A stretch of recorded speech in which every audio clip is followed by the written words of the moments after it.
Before we begin, a quick disclosure. This podcast is sponsored by Innovative Hematology Incorporated, a leader in blood disorder care, education, and clinical research. Innovative Hematology may have direct or indirect financial relationships with some of the organizations, products, or companies discussed. Full disclosure and details can be found in the episode show notes. Welcome to We Bleed Too, where women's health meets real talk, real care, and real expertise. Hello, everyone, and welcome to We Bleed Too. My name is Magdalena Lewandowska, and I'm joined by Hilary Gaudreau and Janey VanLiew. The unique thing about our podcast is that we have different perspectives from a hematologist, an obstetrician, and from a registered nurse. So let's talk about how my bleeding disorder impacts my period. Starting your period for the first time can be very confusing. And a lot of times people are super nervous about even talking to their family about what is normal or what is abnormal, or even bringing it up to their physician. How do I know what heavy menstrual bleeding even is? That's a great question. And there are a couple different answers, and it depends on what source you want to go to. However, I think that sometimes it's important to have parameters for people to understand. So sometimes we use a 7-2-1 rule and would say if someone has bleeding for 7 or more days, we would consider that abnormal. If someone has to change their feminine hygiene products, regardless of what those products may be, every 2 hours or more frequently, that would be abnormal. And finally, 1 refers to 1 inch or quarter size. So if someone's passing clots with their menses that are the size of a quarter or 1 inch, that's abnormal. So anyone who meets any of those criteria could fit into that abnormal bleeding or menses that are too heavy menses diagnosis. At the end of the day, any woman who is having menstrual bleeding that affects their social, emotional, or behavioral aspects, any aspect of their life, then that's too much, because a woman's menstrual bleeding should not impair their ability to be successful in life, be comfortable, have interpersonal relationships, and it should not affect their overall well-being in a negative way.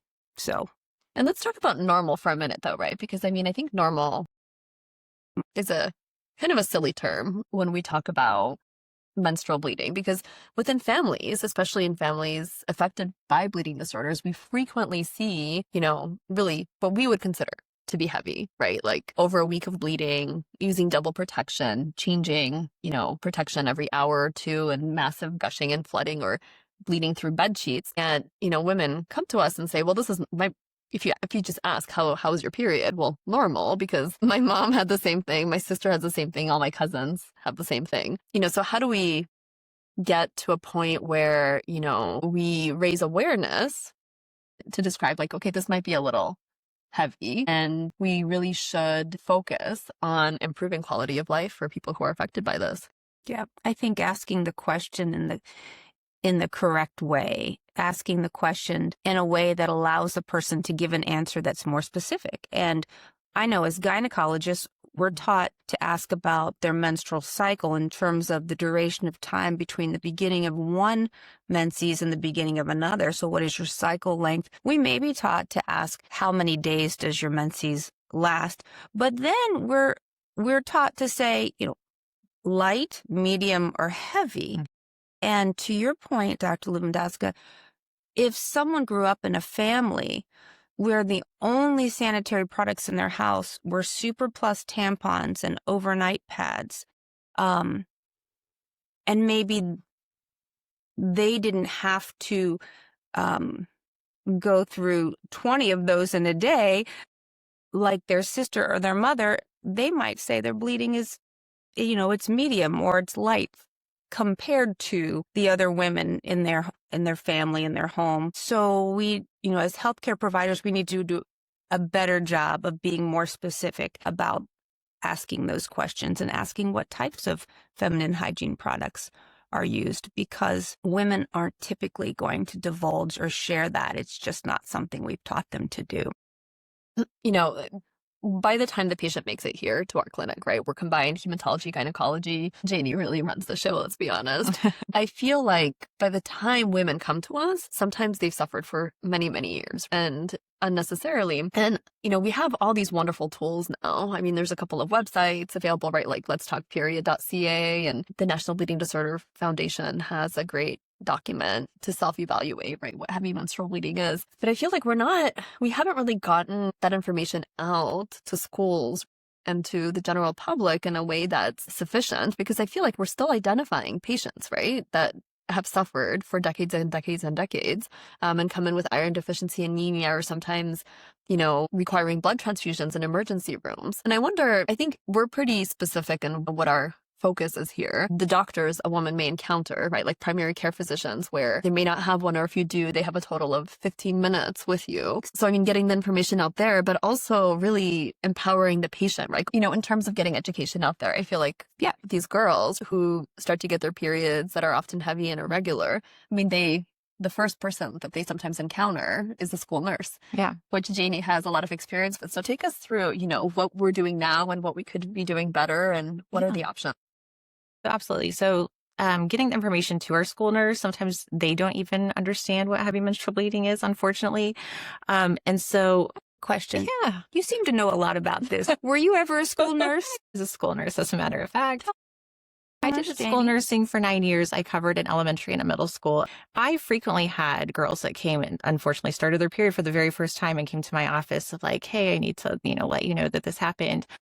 Or having girls that would, bleed through during the day, and they would, be sitting in class and then, feel that little gush or flood and come into the office and like, I need to change clothes. So, now what some of the things that we're doing here at the center to help these girls, because, passing periods in middle school, there's such a short time in between.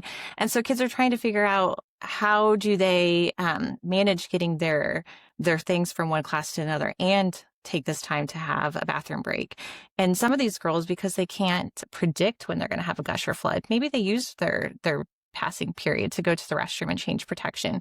But then 5 minutes into class, they have this gushing. And so now they have to go again. And so they raise their hand, which is already embarrassing, to like ask to go to the bathroom. And then they're told no, that they should use that time. So we're giving notes to the school nurses of, hey, these girls need to have unlimited bathroom privileges. They cannot predict when they're going to have this gushing or flooding. They need to have unlimited resources to the nurse. They need to have change of protection with them, change of clothes with them. And these can all be written in by just a nurse's note, but sometimes our patients need to have what's called a 504 or an IEP. A 504 is basically the accommodations or things that help them to be able to manage their school day and be able to get the proper education. Where then there's the individualized education plan. And so that is something that is impacting their learning as well as those accommodations. So maybe they're needing to take frequent breaks during their testing. And so those are things that are impacting their education, but then also those accommodations as well. And again, your school guidance counselor can help to facilitate that. Great. One thing which I found really surprising, I think, in my studies is, discovering the fact that about 1 in 5 women whose only symptom of abnormal bleeding is a heavy menstrual period can have a bleeding disorder, right? So I thought that was really, really staggering, because if you think about it, how many women just completely discounted that their heavy menstrual bleeding could really be a symptom of something bigger? And I think, if nothing else, that's like a really powerful part of the message, right? Is the fact that if you are experiencing these symptoms, like, you really need to see someone. And it's not only, gynecology, but also consider getting a bleeding disorder workup by a hematologist who specializes in bleeding disorders, because, we really want to make sure that we're not missing bleeding disorders which might affect management later. Because we do see situations where, heavy menstrual bleeding may have been the only symptom, but people haven't had like a major surgery up until that point. And so it's really important to diagnose what the problem is in order to prevent complications going forward. Absolutely. I think the take-home message that I hear is, if there are 5 women with heavy menses, the statistics say 1 of them has a bleeding disorder. So we shouldn't be afraid of encouraging patients to pursue that workup, because if they do, to know that it could save their life on down the road, even beyond their reproductive years, even after their menses have subsided. And I feel like that's a question I get asked a fair amount with my patients too. It's like, well, I had a hysterectomy. Do I still need to come see you if I have a bleeding disorder? And the answer is yes, yes, please come see us. And I think things that we also look for in terms of other symptoms, we always try to ask questions about other bleeding complications and things like nosebleeds, which again, so many people get, like easy bruising, any abnormal blood in the stool or the urine, or for example, or even after you have dental extractions, right? Or like baby teeth kind of falling out if there's excessive bleeding. So, those are all signs and symptoms. And like we talked about, there will be a link for, anyone who can log on and take a bleeding score themselves to see if it's something that they should be worried about. I did want to point out, we had talked a little bit about the workup for bleeding disorders and seeing your hematologist. And I also, recognize the fact that there is a shortage. And sometimes it's really hard to get your doctor to refer you, for example, when we've heard that. And I do want to also say that in the same spirit of empowering patients, there is a document put together through the National Bleeding Disorder Foundation, Medical and Scientific Advisory Council, which we can also link to this episode. And it's a document that actually gives doctors and it's geared towards gynecologists and primary care physicians in order to eradicate this barrier of, well, I don't know what to order, right? So my patient came to me and tells me I'm having heavy menstrual bleeding, but I don't know what labs to get as a screening. And again, some of that does need to be interpreted with caution because, for example, the most common bleeding disorder, von Willebrand disease, the levels can be falsely high when your body's under stress. So having normal levels doesn't necessarily mean you don't have von Willebrand disease, and you may to be. And I did not know that until I started working with you. And so as a gynecologist at, a mature point in my career, I didn't know that. So I'm going to assume that the majority of gynecologists don't know that. So I'm also going to assume that the majority of maybe even just advanced practice providers or primary care physicians don't know that. So I think what I'm hearing you say is, when a healthcare provider checks these labs, it's important to know that the von Willebrand type screening labs can look normal, but are falsely normal. So we have to think a little bit more about what things can erroneously or what factors can cause those levels to be false, because they might need more than one set of labs drawn. Exactly. And especially because things like iron deficiency anemia, which is super common in people who have heavy menstrual bleeding, can also make the levels higher. And so clear as mud. It's confusing. And even for hematologists, sometimes making the right diagnosis of which bleeding disorder someone has can take time and a lot of energy. But I think the point that I want to make also is we don't want to have that be a barrier for people to do at least the initial screening. And if the levels are truly low, like if the screening tells like your PTT, your PT, or your von Willebrand levels are low, they definitely should see a hematologist for further evaluation. But even if those levels are normal and the bleeding symptoms are significant, I still think I would encourage that referral. What we don't want, though, is for, physicians and APPs to kind of have that feeling of, well, I'm not sure what to order, and have that be a barrier to getting that patient evaluated. I have a friend whose daughter was told she doesn't have von Willebrand disease because she had normal labs. However, her clinical symptoms, or the way her bleeding affects her life in such a profound and negative way, is so overwhelming that she went many years before seeking additional care to then finally get the diagnosis of von Willebrand disease. So I think I applaud her physician for screening for it, but it sounds like you're saying it's a little sophisticated, and if someone's symptoms seem to be mismatched with their lab results, it's okay to seek expert advice. Well, I can geek out about this all day. Bleeding disorders is like my jam, but there's just so many things that can go wrong with clotting proteins, right? As you know. And I feel like I learn from Hilary, like every clinic. There's so many things that just blow my mind in terms of, gynecological management of our patients. Let me focus on this one category, which is super frustrating for hematologists, but is super important to recognize. It's the one where we just don't know yet, right? So we actually have a label for it. It's bleeding disorder of unknown or uncertain cause, or BDUC. And it's this category of patients where, we evaluate them, we do a bleeding score, we really think about them, and we're like, whatever you have, this is not an expected normal amount of bleeding. And I really worry about you having surgeries or procedures. Like, we need to manage this with other medications to prevent you from having bleeding. You know, despite a super extensive workup, you coming back 5 times, we still don't know what's wrong with you. And what we're finding is, you know, that sliver of patients in the pie graph of how many have this bleeding disorder of unknown cause is getting smaller and smaller, which basically means we're getting a little better at diagnosing what they actually do have. But I will say sometimes it does take years. So we've had patients even at our center where, you know, we just didn't have the tests to figure out what the problem was. And as we enter this new era of like genetic testing and things like that and genomics, it's getting more exciting because we're able to actually make the right diagnosis and make sure people are hooked up with the right treatment.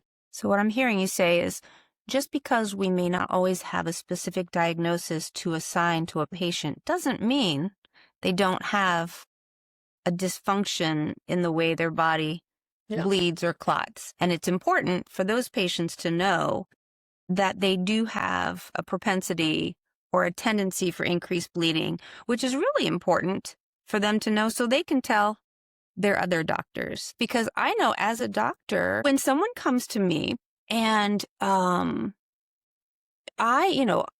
a gynecologist, on the list of options for management of abnormal bleeding is surgery. And so surgically, I'm approaching some of these patients, and if they tell me they were screened and they don't have a bleeding disorder, I typically wouldn't go any farther than that. But if they say I was screened and I don't have a diagnosis specifically, but I have a bleeding disorder of unknown cause, then that's going to help me tremendously in my surgical approach, which obviously helps the patient tremendously because I'm going to refrain from using medications that we very often use to prevent clotting from happening after surgery. Oh my gosh, yes. If we don't understand the full picture, then we may potentially try to use a medicine to help someone and end up hurting them. Right. So I think that the whole concept of bleeding disorders cannot be diagnosed in a day, and it can take several months or years or continued evaluation. Mm-hmm. I think that's really important to know. And I'm so grateful for you. So grateful for you and Jane. And I Jane. had so much fun. Is it okay if I skip my period forever? That's a great question. She said, how do I get my doctor to believe that I bleed? And I said, you need a new doctor.